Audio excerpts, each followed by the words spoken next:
All right, welcome. This is the Patriot Trading News Hour. I'm covering for Joe here. I think he's coming on with us. Joe, you there? Yeah, I am here. I just was on the phone with Brian with the Y, our tech guy. We are really close. We believe that tomorrow we will be ready to roll with our brand new pipe here at the Phoenix studios. We had people out yesterday. They were here till a little after 7 o'clock last night, and the last step, here's the scary part, is Brian is counting on me to plug in a laptop into this modem and do stuff. That's going to be tricky, but he promises me that he thinks that I'm going to be just smart enough to be able to figure it out, and if I'm successful, we will be back. The studio will be back up and hopefully sounding better than ever.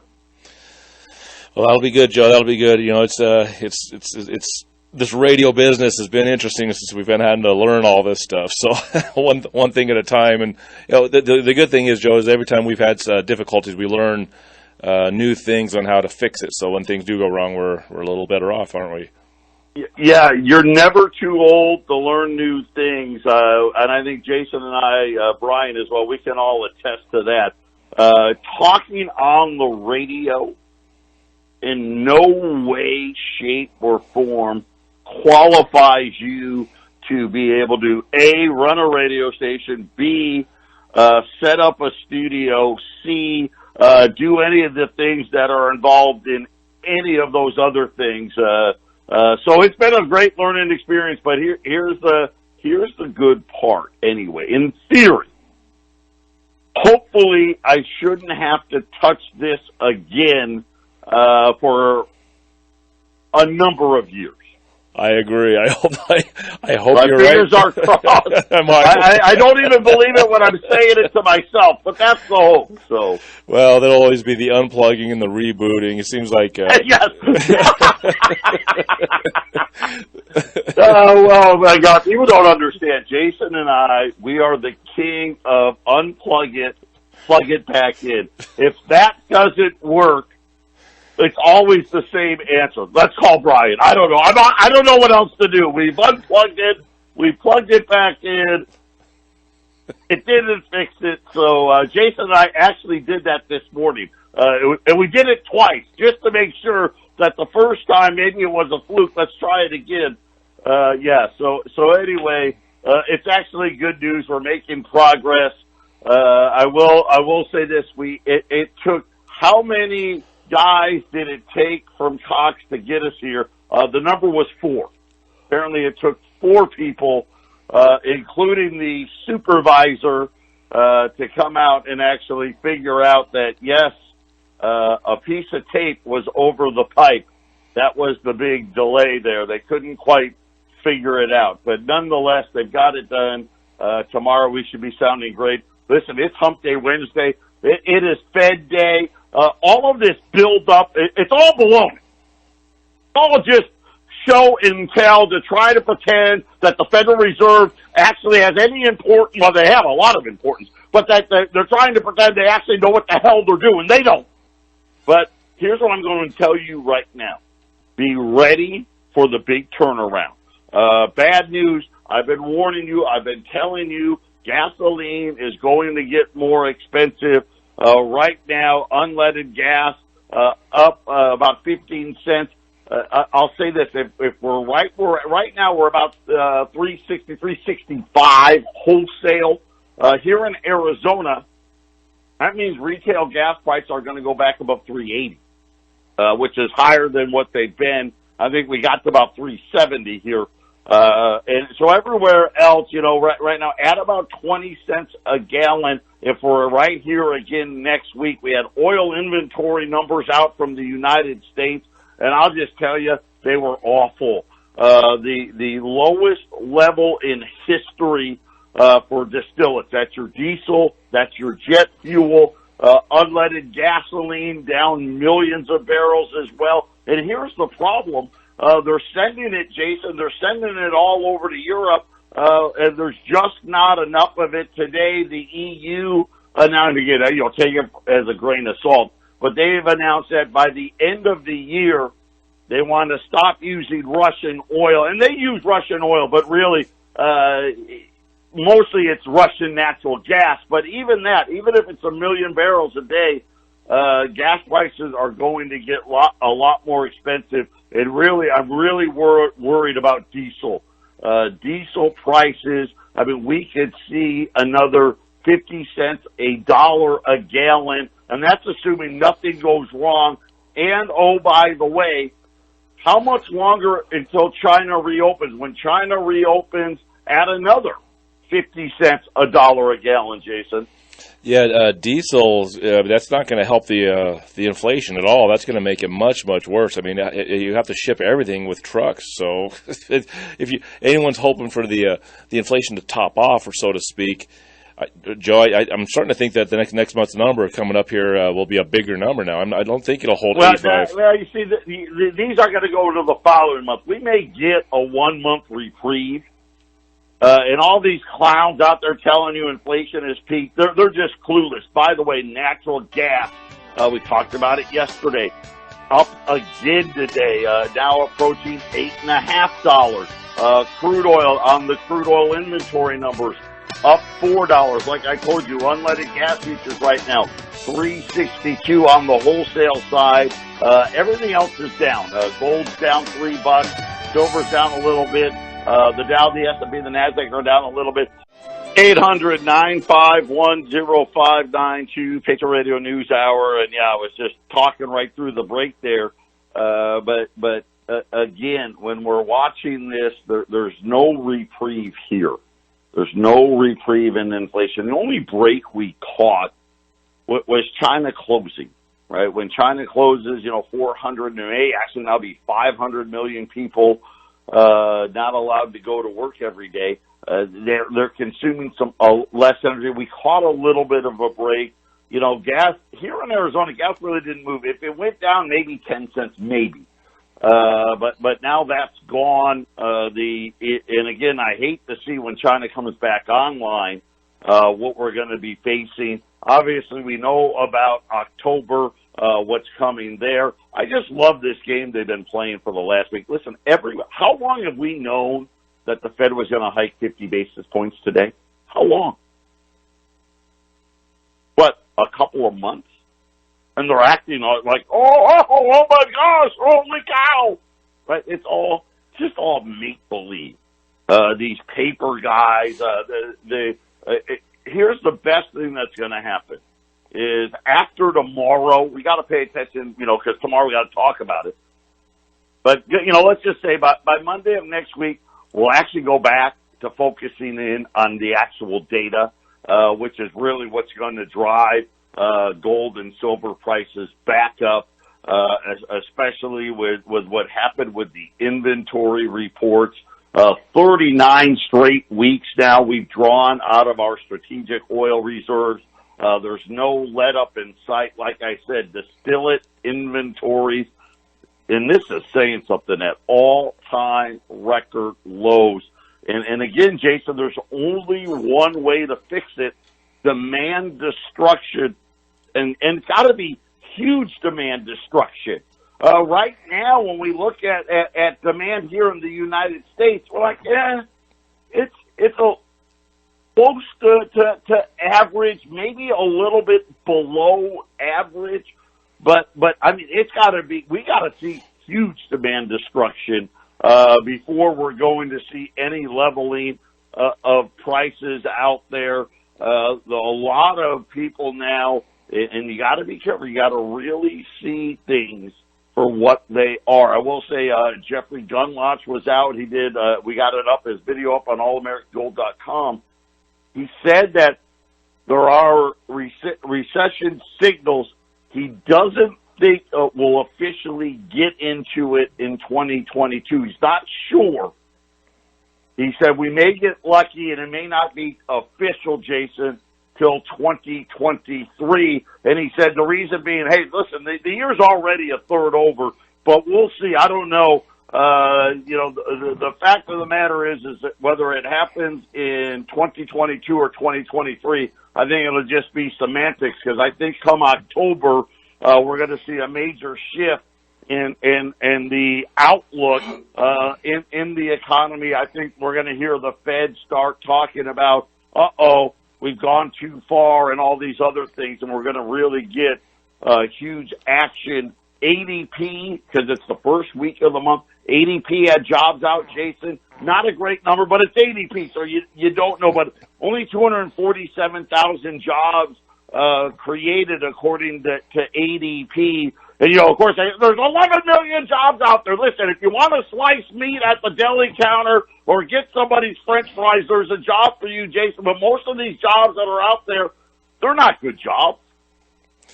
No, Joe, they're ones that you're supposed to have when you're first entering the job market, or if you're a teenager, or if you're retired but you want a few extra dollars. They're not the types of jobs you're supposed to be living off of. And Joe, I think one of the things they're going to try to do to keep the markets calm is, I think they'll keep talking. They've already talked about a 0.75% hike in June. I think they'll hit that drum this next month. And then when June shows up, it'll be a 0.5 point, and they'll see, everything's okay. It's only a 0.5 point. I think that's kind of where they're going to be going the next month, Joe. We'll see. I don't know that we'll wait. There's a lot of talk about that with these, guys that try to tell you what they think the Fed is thinking. I don't buy it for a second. I don't think they're doing 0.75 point. I think they'll let people say it out on TV land. I think they're going to do 50 basis points. They like to pretend that they're in control here. One of the things Jeff Gundlach was saying is they're so far behind the curve, and he showed these charts for decades where the Fed's funds rate and the 2-year note used to be together. So if the 2-year note was at 5%, the Fed funds rate was at 5%. If the 2-year note was near 0, it was at 0. Well, right now the 2-year note is about 2.5%. The Fed funds rate's at 0.25. So lot more room to go. We'll see what happens. All of it doesn't matter. It's all, again, it's made for TV. If you actually think these idiots can save it, they can't. They went as long as they could. They extended and pretended. They, kicked the can down the road, all these proverbial things. And eventually we knew we would get here, which was they printed way too much money. We have way too much debt. And all of a sudden now we are in the inflationary world. Now, for inflation, there's different types of inflation, right? You could have 70s style inflation, right, which is higher GDP growth, higher wages, higher everything, right? That's your standard, hyperinflation, if you will, where the economy's growing, inflation's growing, everything's just more expensive, wages are growing. We're in a different cycle, right? This is a stagflationary cycle, which is wages grew, and if you look at ADP, well, it would be very interesting in the government's job data on Friday. Wage growth is kind of stopped. In other words, all of these places were willing to go to, hey, we'll give you $15, or some of the better places, okay, we'll give you $18 or $20. But that has stopped now. Here's what hasn't stopped, Jason. Everything still continues to get more expensive. That's correct, Joe. And I'll say this. I was looking at one of these mainstream media, financial advisory sites. They have an article, Joe. Listen to this. One major thing Americans get wrong about emergency savings, and then in parentheses it says, it means you need less savings than you think. It basically said, hey, there's some inflation. Why have it in the bank? Just go spend it on stuff. Just spend everything. Don't save nothing, Joe. Just throw it out there. I mean, you can listen to this show, or you can listen to them, right, Joe? Yeah, and again, that's exactly what the central bank wanted you to do. Right? Here's the problem with them raising rates. In theory, it tells people, hey, can you imagine if your savings in your bank, all of a sudden you were getting 5, 6, 7% interest, right? It's a double-edged sword for them. And this is why I said stagflation instead of hyperinflation. We're going to have a slowing economy, and I think a significantly slowing economy. I think we're about 1 month away from seeing a huge spike in jobless claims. We're going to see already food banks are reporting the working poor is back in droves now. And I think it's just a matter of time as all this data catches up with what the real realities are, which is, hey, you know what? We're slowing down, and at the same time, we still have this rampant inflation. And I'll use diesel as the prime example. Hey, it's not like diesel consumption is skyrocketing. Because that would make sense. Okay, yeah, diesel's getting more expensive. Well, look at the consumption. It's up 5%, 10% year over year. That's not the case. Actually, really, when you look at it, consumption's down just a little bit. But that's not enough, and this is why this is not going to work for the central bank. Anybody out there that's trying to convince you otherwise either is a fool or is just, hey, I sell debt instruments, so I need you to believe this, because as Tudor Jones said yesterday, there's no reason right now to own pretty much any type of bond or paper asset, Jason. That's right, Joe. And I could just say from here in the Colorado office, I'm getting a lot of inquiries. Hey, I think I want to sell. How much can you give me for my gold? How much can you give me for my silver? I'm getting a lot of the smaller end guys. I'm not getting the guys, hey, I got 20, 50, I got 100 gold pieces that we want to sell. I'm not getting that. But the guys that are just trying to make ends meet, Joe, I'm getting a lot of customers, even non-customers, calling up and trying to price, hey, how much can I get for my $20 gold pieces? How much can I get for a Rolls of Silver Eagles? A lot more of that coming in the last month or two, Joe. So it's to me, it's showing that the people on the bottom that can barely make ends meet, they're having some struggles keeping that savings intact, Joe. Yeah, absolutely. And same thing on the radio. One of the things about owning a radio station, we have a lot of businesses, we have a lot of advertisers, and there's definitely some of them already that are saying, man, yeah, things have changed, and they changed really quickly on people. So all of that to be seen. So the big move is going to come after the bell. After gold will already be closed when Jay Powell starts talking.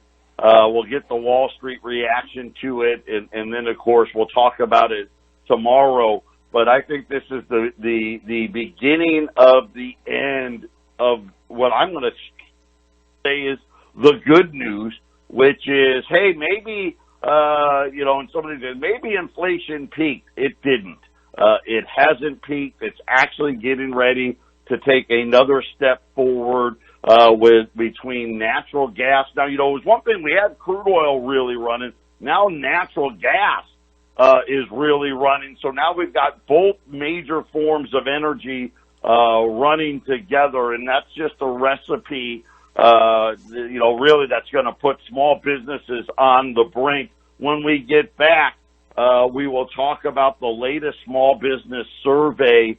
And Jason, man, it smells to me like they're trying to set up a scenario for the next round of trying to give small, again, quote unquote, now I'm using quotations, small businesses money. Of course, we know what happened the last time around. The small businesses got the very small piece of it, and all the big businesses got most of the bailout money during the lockdowns.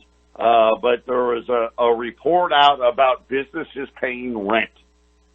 And I think this is another sign, right? And these signs are starting to what? They're starting to materialize. ADP today said, hey, only 247,000 new jobs were created. How's that possible when last week the government told us 4.5 million people quit their jobs last month to get a better job?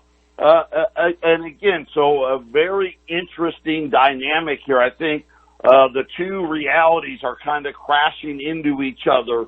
And over the next 30 to 60 days, Jason, I think we're going to get a lot of clarity that the job market has slowed significantly.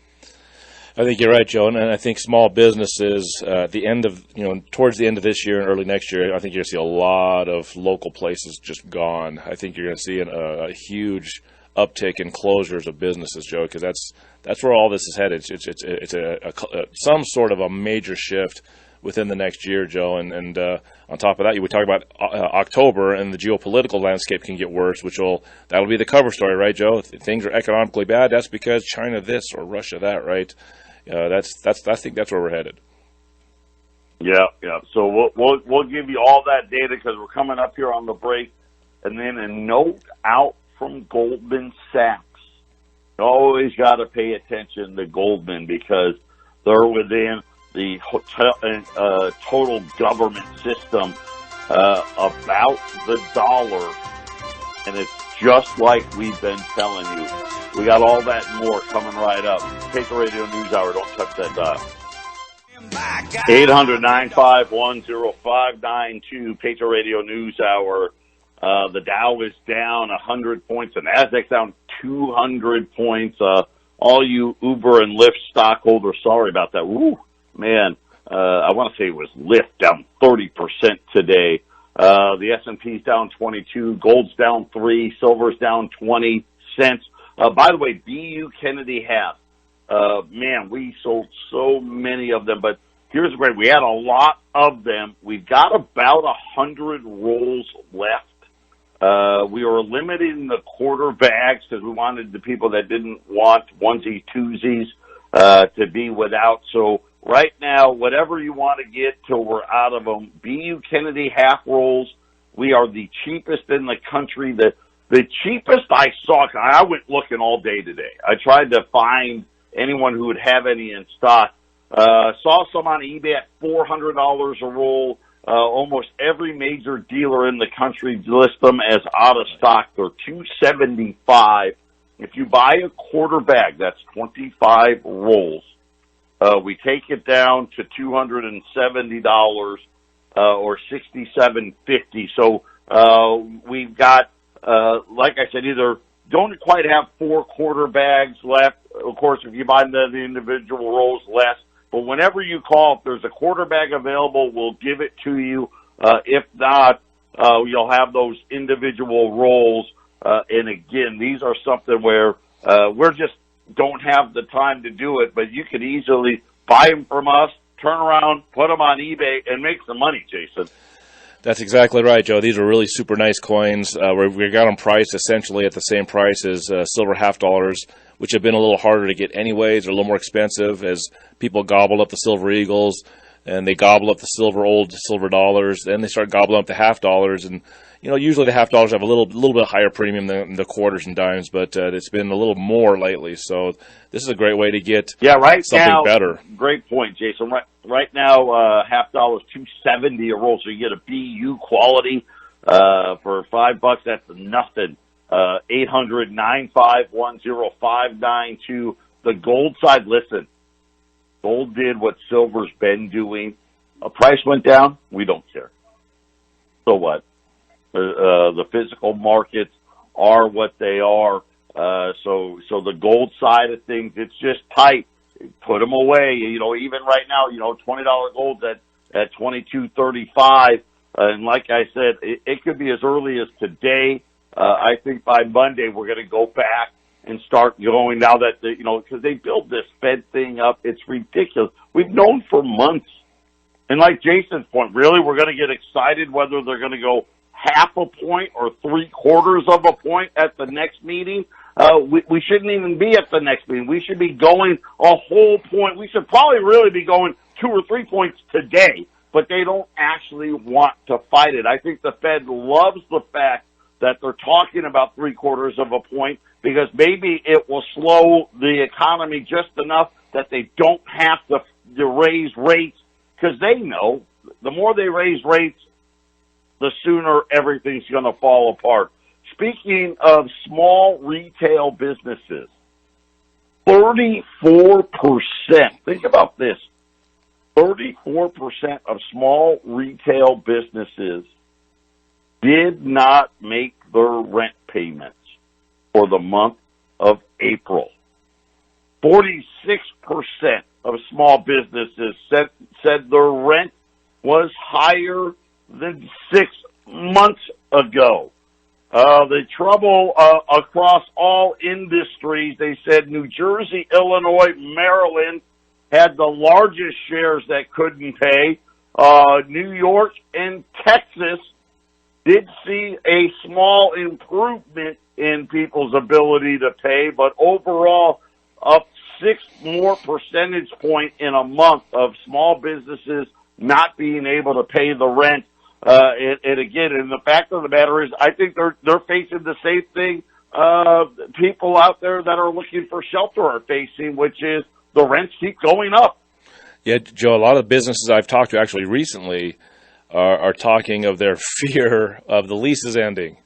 The lease is ending in 2 months. I have no idea what's going to happen. The lease is ending in 4 months. I don't know. I mean, hey, the lease is ending next week, and my landlord hasn't even told me what the price is going to be. It's like dropping a bomb on the renters, Joe. And unfortunately, this is where it's at because, hey, unfortunately for the landlords and the owners of this property, their costs are going up. They're having the same problems that the renters are having, Joe. So it's problems on both sides.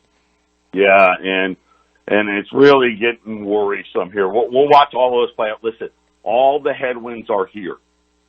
This is what happens when you're behind, right? The Federal Reserve got behind, and guess what? Now they're forced. Think about what they're talking about. Hey, we're going to have the largest rate hike in, a couple decades at 50 basis points. To Jason's point, people are speculating they may go 0.75 of a point in June, and they're all freaking out. But the problem is because they're so far behind. See, this should have been happening 8 months ago. They should have been doing this. See, so now today they could be saying, hey, we're getting ready to end it because look at these headwinds, right? 34% of small businesses can't pay the rent and on and on and on. And look at ADP's jobs number. The job creation slowing down. All of these other things, but no. Instead, they're going to have to be, their biggest rate hikes are going to come right as the data says things are going to be getting a lot worse. And that's why it's going to be more painful. But I'm going to tell you right now, all of this is not the main story. The main story is what's really happening is the dollar is getting ready to step back. And you're like, wait a minute, Double. The dollar's at multi-year highs. Look at it. It's over 103, 104. This is it. This is the swan song. Brussels Policy Research Think Tank came out with a study that said the dominance of the greenback is the root cause of global financial and economic crisis. Flat out said, weaponizing the dollar is the root cause of all of these things. And then Goldman Sachs came out and said that the dollar's role as the dominant international currency will continue to decline in the years to come. And never have we seen a weaponization of money at this scale before. You only get to play this card once. China is making it a priority to need no U.S. dollars before it will go for Taiwan. It is a turning point in monetary history, the end of the U.S. dollar's domination, and the acceleration towards a bipolar monetary order. Yeah. You got your gold and silver put away? Patriot Radio News Hour. We'll be back after the break. 800-951-0592. Patriot Radio News Hour. Joe and Jason here. Run. Don't walk to the phone. BU Kennedy halves, $2.75. You buy a quarter bag. We take it to $2.70. One of the callers called in. What about the quarters? We still have quarters as well. They're still on sale, $235 on rolls of quarters. Buy a quarter bag, we take it down to $230 at 800-951-0592. Now, really quickly, I'm going to just touch on ADP, and I'm going to go back to what they're talking about with the dollar. ADP, they said that small businesses actually laid off in April and said there are clear signs the job market is slowing. So I just wanted to put that out there. And again, remember what I'm telling you, they're raising rates because they're behind, and they're going to raise them a lot, and it's going to be even more painful. But going back to Goldman and a bunch of others, talking about the Brussels research think tank, said the solution to the problem is to replace the national currencies with a global currency. They said that the United States, by denying Russia access to its own foreign currency reserves, has sent a message to all countries that they can't count on these money stashes to actually be theirs in an event of tension, and it's going to be less. It makes less and less sense for these countries to be holding so many dollars, Jason. That's correct, Joe. That's correct. And we were talking briefly on the break about Russia. So I saw this whole, I watched a couple of videos on this, one strong one, and I think it's clearing up a little bit what's going on in Russia, possibly, because I've said it many times since the Russian war started. Is this Russia breaking away from the global monetary system, or is this just a facade, a play, just being put in front of us so that when the Great Reset happens, they're going to get what they want? Well, the Kremlin, which is the Russian government, not their central bank, confirms of doing talks of going back to the gold standard. And part of this was, how they kind of messed with that, a few weeks ago, right, Joe? And it sort of, they had to shut it off. It looks like their plan is to have a basket of commodities, including gold, to back the ruble. And that this is going to strengthen their economy and their currency, the ruble, and this could go in many places. But then the Russian central bank, Joe, just said, no, this isn't happening. Nope, don't listen to what Putin and the Kremlin, the government's saying. We're not doing that. So very likely something's going on in Russia that may have caused this whole war to begin with, and it has to do with the government of Russia maybe turning its back on the bank, Joe. Well, we know that Russia was unloading dollars, trying to limit the effects of the United States shutting off their currency reserves. And now, as Jason has pointed out, I think it's a little bigger than that. I think Russia, China, India, and Saudi Arabia, and I'd actually throw Brazil into this, are all kind of in agreement.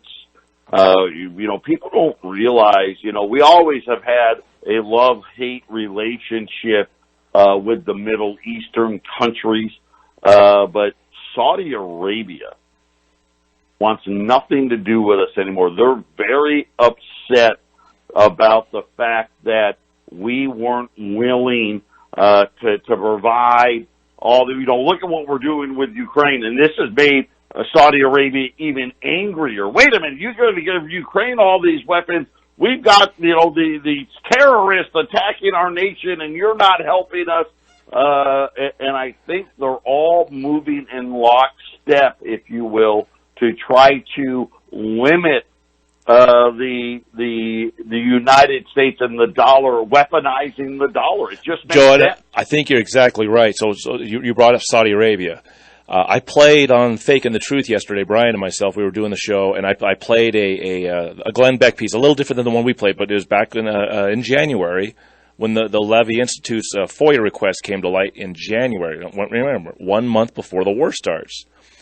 And he was going over specifically who got this $29 trillion, and his theory that they've been giving $1 trillion a week to the markets since COVID.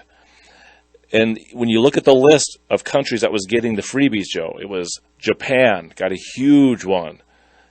Great Britain got a huge one. Germany, the bigger markets. But who didn't get it? Who didn't get this trillions of dollars during the financial bailouts of 2008? Remember, Russia's central bank capitulated and joined the world system after 1992 when the wall came down, and they went into a default in their own country in the late 90s. So they've had economic stress. I want to say 98. Yeah, exactly. Well, Russia didn't get any money. Saudi Arabia didn't get any money. India, China. These countries didn't get bailout money, Joe. And I think what you said, it's like, hey, wait, you said Saudi Arabia. Well, why are they getting all? Why is Ukraine getting all this stuff? Well, because these countries got bailouts, Joe, and it makes me wonder. I'll bet Russia knew this stuff before that FOIA request, and I think the timing of that coming out is getting much more interesting because, of course, nobody talks about this. Who talks about that FOIA request, Joe? It doesn't go anywhere. I'm seeing multiple videos debunking Glenn Beck's video now. It's like, oh, no, that's not what happened. Well, it's right there in the FOIA request. So did it happen or didn't it happen? And I think Russia feels like it did happen, Joe. And now their central bank is trying to control that country. I think the Kremlin and Putin are like, you know what? We're pissed. We're not gonna allow this to happen, Joe. And I'm going to say this: you can't deny that it didn't happen. It's right there in the FOIA, the Freedom of Information Act request.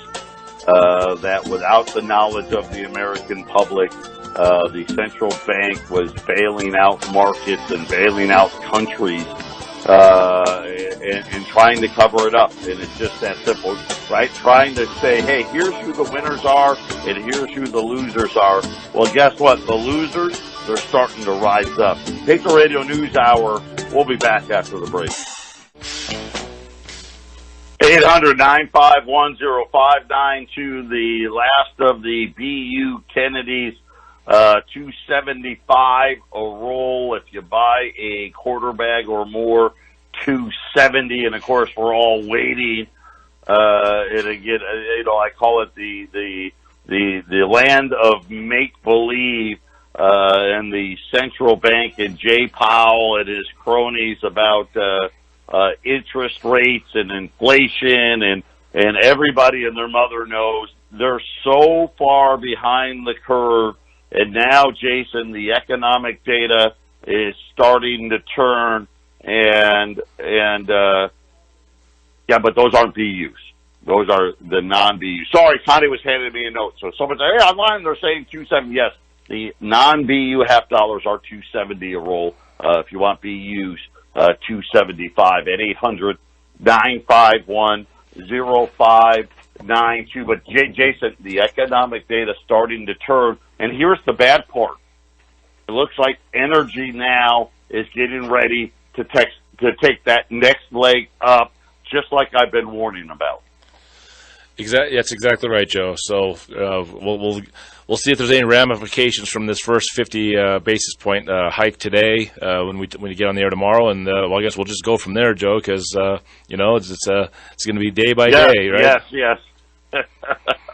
We got to remember, because who knows? We got to look for the clues, because he may let us know whether they're going to go 75 basis points at the next one. Give me a break.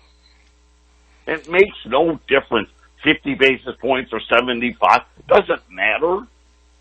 And again, though, this is exactly what they want you to believe, that they're still in control of this. And look at how the markets are reacting, and the paper guys and all that stuff. Listen, this is all algo computer trading. Anytime you talk rate hikes, it tells the computers to sell. It's just that simple. When the dust settles, believe me, when the dust settles, there's going to be a massive turnaround. We're going to be in and I'll say it again, and I've been saying it and saying it and saying it. This is a depressionary event, but unlike the last depressionary event where we had, disinflation, right? This is going to be an inflationary, depressionary event. And then they're going to tell us the solution is going to be a digital currency. And guess what? Any of us that have any money, you're going to pay for it.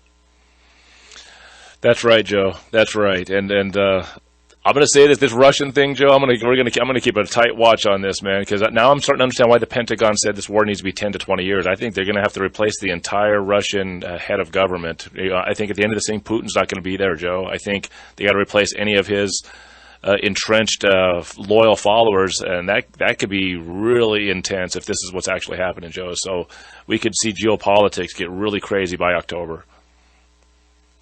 Yeah, there's a lot out there. Regime change, that's a possibility as well.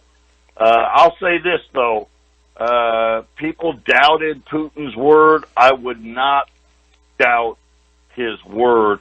And he's been, banning about the threatening of nukes. Unless it's he's caught off guard on an assassination attempt. If he thinks he's heading out, I think he'll use them. Plus, who knows Joe, I'm guessing that whoever replaces Putin is probably a Putin supporter, so it's got to be more than just shooting the head guy, is what I'm thinking here. That's why I think this war is going to be much more important as time goes on, Joe.